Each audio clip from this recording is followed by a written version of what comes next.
almost known, but most probably the guests don't know everybody here. Okay.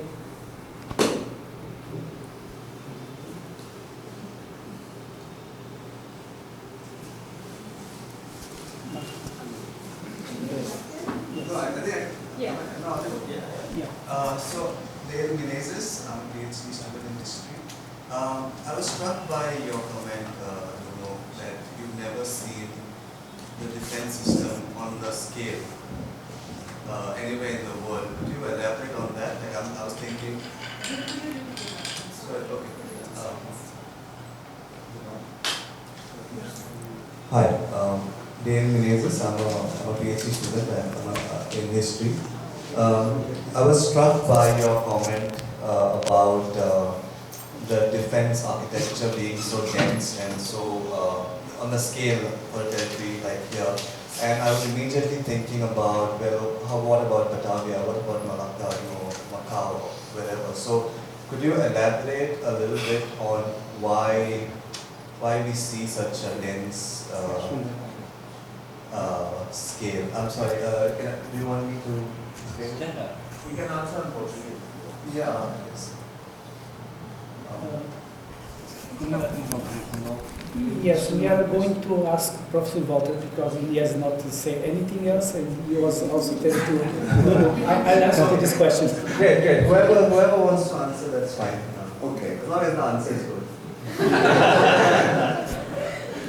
Well, good morning to everyone, and thank you for having me. Well, I must start to congratulate everyone here in this room, without exception, for the release of this book. And well, I can answer that probably not better, but with the place knowledge I have of Malacca and Macau that Nuno hasn't.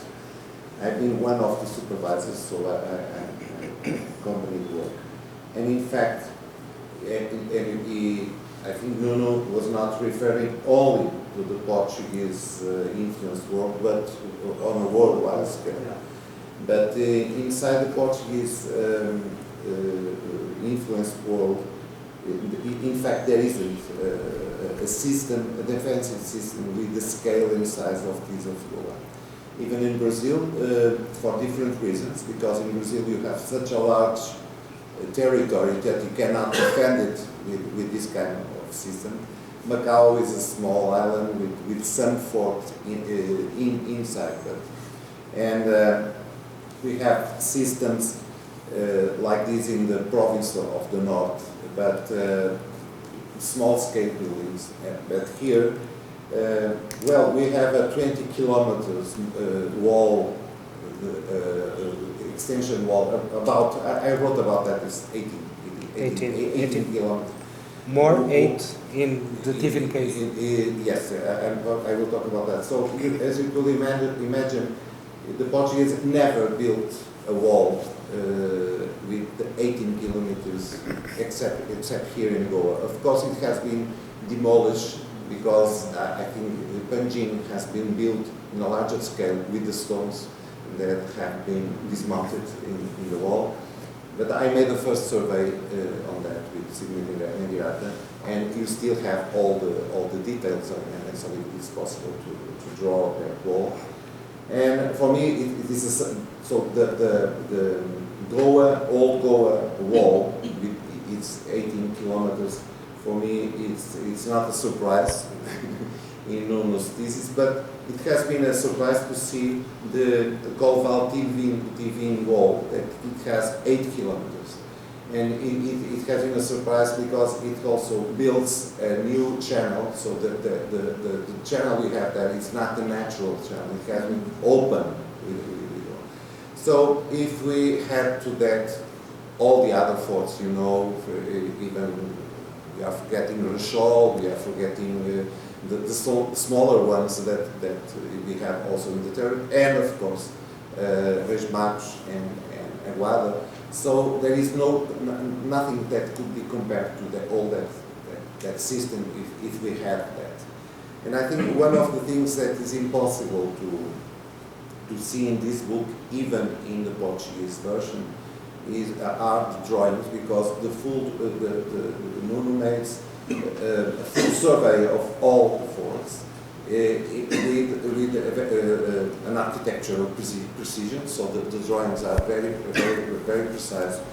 And I think I can say that if anyone wants to see a part of it in detail, I'm sure that Nuno will be glad to send or to show. I think you have a place on internet. Yeah, in where you can see that, because it's impossible for an editor, and Frederick just say that it's too expensive. If we just publish it with the same quality that the originals have, you will have it will be really very expensive. And I must say that the translation of this book has been supported by Nuno himself. So here we have the contributions of many people. I don't know if this answers your question, but I really must say that it has an outstanding value for the Portuguese fortification history. I don't know is for Goans. That's your call, not our call. Our call is that all the work we make here. I can tell you that it will be released in 1 month. Another PhD thesis in Portuguese about Goan vernacular architecture from Victor Mestre. That is another PhD thesis. And now he starts working to publish it here also. And so this is the kind of work that in the PhD program and on the UNESCO share we are doing, that is trying to make work that surveys that somehow could be a source for Goan historians and people engaged with Goan culture to do what they want to do. We are just doing the work that is to survey, to register, to use Portuguese archives and that. But I must say that if in a common situation, the Goan defense system has conditions to be inscribed in the World Heritage List, if you want to do it. It has conditions to be inscribed in World Heritage List, if you want to do it. Of course, it will be, well, that will signify a lot of work, but I'm a consultant on UNESCO, so I know the other inscriptions, and I know the outstanding value. So I can declare and state the outstanding value of this system in a world scale. Thanks.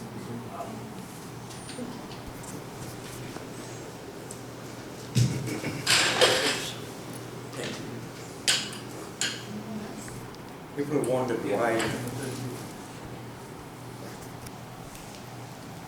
People wondered why I was so keen to come to this meeting. And I'm keen because I established the UNESCO World Heritage Site in Ngorongoro, Tanzania, Africa. I'm making a point of this because all of us in this room, Europe, America, originated from older white voyage. That's where we have evidence. You're white because you don't require the melanin to protect your skin, you're not in a trouble, etc. That's number one. But number two, I think the sky is going to head towards a Nobel Prize. You know why? Because in Zanzibar, you have a Portuguese fort, and very few people have done anything with it. Number two, religion tends to separate people. For some reason or the other, there's only one God. Okay. For some reason or the other, there's only one God. The rest of the gods will be fighting with each other. I've not heard any fights between the gods. And so it's necessary for us, culture, tradition, as Amita has said, to bring it out. And for goodness sake, let us not imagine only educated people know about food. All people know about food. Thank you very much. Thank you. Oh, I'm Adolfo Mascarenas, professor at the University of Dar es Salaam, retired in 1993. I now work only on disasters of all types.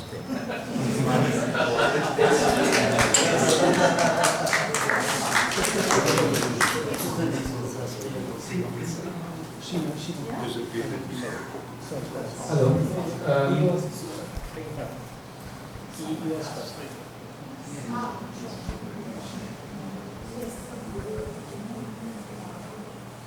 Should I continue? My name is Augusto Pinto, and my question is two separate ones. One is, what's the relationship? Obviously, there have been kingdoms and rulers before the Portuguese came to Goa. What were their defense systems? Did the Portuguese build upon them what they did, or was it just started from the start? Initially, they had Portuguese building forts.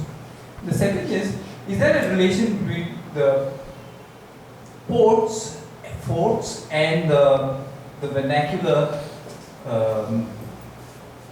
architecture that accompany the forts, that are close to the forts? I'm saying this because I noticed that many of the older buildings in Goa have older houses in Goa, were very closely connected to each other and seem to be done for defense purposes.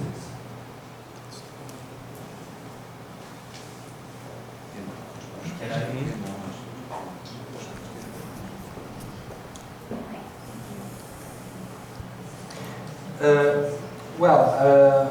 I didn't study these cases in profundity, but I think that no, in both cases. The fortification and the vernacular architecture are big different chronology. In this case, the fortification is between 1510 to 1660, and the vernacular architecture starts, I think, in 19th century. So it's really different terms. Of course, that when we have defense, it's easier starting born cities or villages near the fortification. But I think the reason is not about vernacular architecture. It's other reasons. Next question. My name is Nuno Lopes. I'm an advocate from Upside. I was wondering, Mr. Moon, whether your book, I've still got to read it, whether it includes also the tunnels that the fortifications had. Does your study, for instance, I'm referring, I could refer to one of the fortresses which is quite deteriorated, which is situated at TV. I have been informed, I have not seen the tunnels myself, but I've been informed that there are tunnels which join or used to join the fortress of TV and open up more or less near the church of TV. So does your publication include, or does your work include this type of tunnels, which I believe many of the fortresses in Goa did have at one time? Thank you. In the case of the TV, I just identify a particular tunnel between the last fortification, south, the first one on south of TV, to pass the channel. Okay? There's a tunnel to pass the channel to the outside of this hall with 8 kilometers, more or less. Yeah, I know. I think that there are other tunnels. I didn't research about it, I just focus in the fortification, but I know that the most important is this one that I said. In the last fortification, south, first and south, there's a big tunnel to pass the channel. The channel will open. Okay. If I could just add, our friend Thomas here, who's from Divar, has been working on this, on documenting a lot of fortifications and other aspects of Goan heritage for a long time. Unfortunately, it's like in the worst biblical sense of the word, the left hand doesn't know what the right hand is doing. So I don't know whether much of Thomas's work is accessible because he records it and now he's been also sharing some of it. But I don't know if you are aware, Nuno, of his work. So like he's been doing visual documentation of the forts also. Mm-hmm. But this is not traveling, so it's not serving its purpose. It's not being effective enough. Just a comment. Thomas, could you just say a word about what you've done? Yeah, I'm Thomas, originally from Divar. So, about the old Goa fortification, Siddhartha, what was Siddhartha once, which just now this professor is 18 or whatever, it is more than 21 kilometers. It is more than kilometer, and I had walked on that inch by inch for more than maybe 30-40 times. When Peshwan Norman was there, I was very young at the time, and I had an urge to walk on that, and I had a lot of photography which you done on that. And through his information and input, I have a lot of photography on that, and I have documented. But at last, I was just thinking to come out with some whatever I'm having. So this is I'm talking about outer fortification. It is more than 21 kilometers, for sure. Thanks. Thank you, Thomas. Last question. Albertina, I think you were... I was just saying that, I was just remembering that I had gone to that place anymore. So last question here, second row. Good afternoon, my name is Savya Lobo. I'm an architect from Mumbai, but Goan and was doing trying to do a lot of work on the subjects of all these things together. Just a small little comment, corollary to what has been said by these gentlemen before. I don't need to have the last word.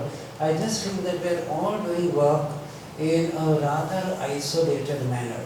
And although this is such a specialized scholarly work, I don't in any mean, I want to put a disclaimer, I'm not criticizing your work, nor your book, nor anything. I'm just saying we need to all collaborate, and at some point in time there must be, I think, a convergence of, particularly in the case of your book, which is very specialized forts.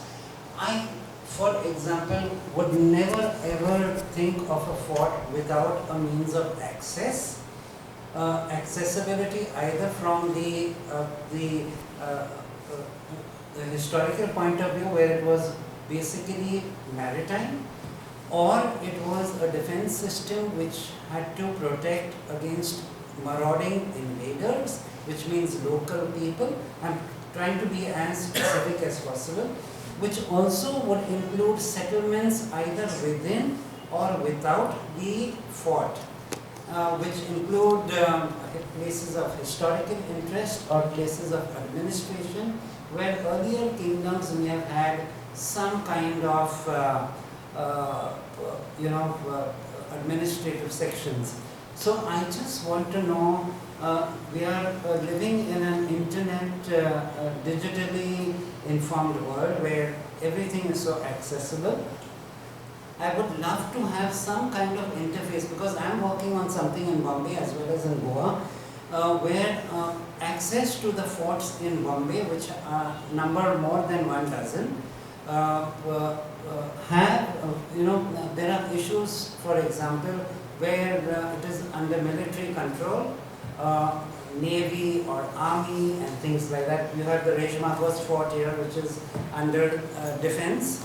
I mean, I'm just trying to figure out how do we expound this knowledge and expand it so that the younger generation is aware of it. I have personally walked about, I would say, 4 kilometers of the TV fort with some people, and we were trying to discover tunnels there. New things keep happening because either documents have been erased, and my point is, it should be made, I think your book or even the books that I have written, which should have, I think, very concise information. For example, as Mr. Frederick Noronha said, it is expensive to publish. I mean, I'm just offering some suggestions. You could have probably just 3 or 4 keywords which have certain things which can access your internet connectivity. Even if I can't afford the book, I can have a Nuno Lopes or Dr. Nuno Lopes keyword, and there within that I can say Fort of Goa, maybe one information can be provided as a means of access so that your work becomes, your knowledgeable scholarly work becomes more accessible and shared throughout the world. So congratulations, I'm sorry I've taken more time than all of you have put together, but it's just a little suggestion, and I hope we can all work together for the benefit of humanity and the generations to come. Since you've taken so much time, tell us about the 2 books you put out. No. Okay, thank you. Just to say one thing. This set of surveys correspond to the old defense system. The defense system that was made 100 years ago. So, if they lost his first function, after lose this function, we just have 2 options. One is they will be forgotten. Other option is reuse. Reuse has the necessary in each point. We know that, for example, in not Morgan, well, there are many. One is a prison, another one is a hotel, and other cases. So in other, almost reused, retaken the materials to make other buildings, namely houses and others. So just if you Goan people recognize the value of this set of assets, that we can consider cultural heritage. Just after this, the recognition of this value, we can see all system, the value of each piece to complete this puzzle, if you want, to complete all this system. And after this recognition, I'm sure that the way of looking, the way of uses of each fortification, of each point of this heritage can be more knowledge and I don't know, used by the people, Goan people in the other ways, and looking to the possibility, an opportunity to sustainable development of the goal.